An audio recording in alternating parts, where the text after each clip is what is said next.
Frequency was a series written by Warren Ellis that ran for 12 issues between 2002 and 2004.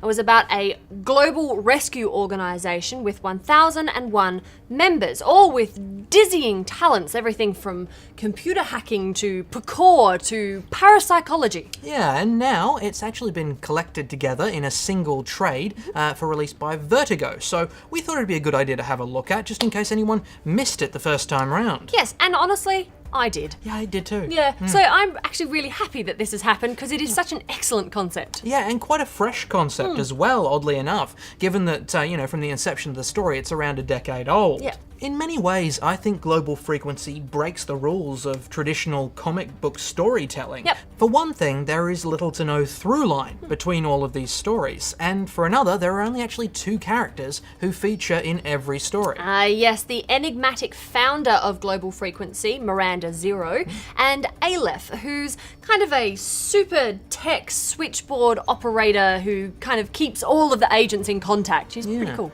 And the dizzying variety of stories that we have here, the different situations they get into, everything from taking down a terrorist cell to fighting off a psychotic cyborg to preventing a sidelined military space project from depopulating Chicago. Yes, and to accentuate that variety of story, we have a different artist for every one of them. Oh, the variety of flavours. It's Baskin-Robbins in graphic novel form. It really is your sort of thing, isn't it? It really is. Yeah, and look, in terms of the stories, what was your favourite artwork in which story? Oh, it's really hard to choose one. I know. Okay, it's probably a toss-up between 2 of them. Big Sky, which is illustrated by John J. Muth. It's quite a rough visual style that was really quite evocative, and it made me feel really cold, which kind of works because it's set in Iceland, so that kind of works. But I also really loved Harpoon, which had art by Gene Ha. Completely different style, very much naturalistic, but the level of detail in that was absolutely incredibly crazy. It was amazing. Yeah, no, those both were really cool, I do agree. I think my personal favourite, though, would have to be the issue that was illustrated by Lee Bermejo. Yes. Really, really good stuff. Incredibly disturbing medical science gone awry.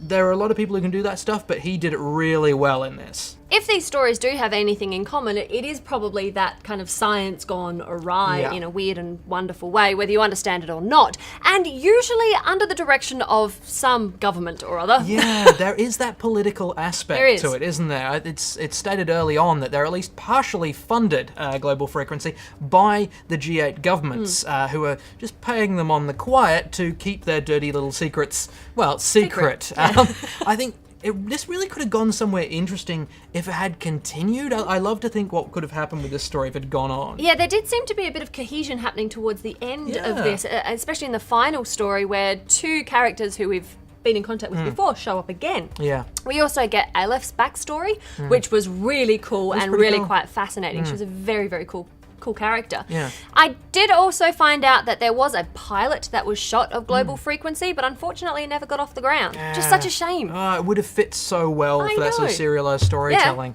Look, I hope they do resurrect that idea. I think it would have been great. Yeah. Obviously, Global Frequency is a buy from me. I really enjoyed it. Yeah. I think some people may be put off by the lack of an overarching storyline, or in some cases by the crazy ultra-violence in some of these, because sometimes it does get pretty out there. Yeah. But honestly, if you like your scientists mad, and you like your bad guys literally riddled with bullets, then this may be one you want to check out. Absolutely. The variety of story that's in here, the amazing artwork that's all the way through. And honestly, if you're not digging one of the stories, don't panic. Turn a couple of pages, you get to a new one with a new artist. So there's plenty there for everybody. I love this. I can't wait to go back and read this again. So it's a buy from me as well.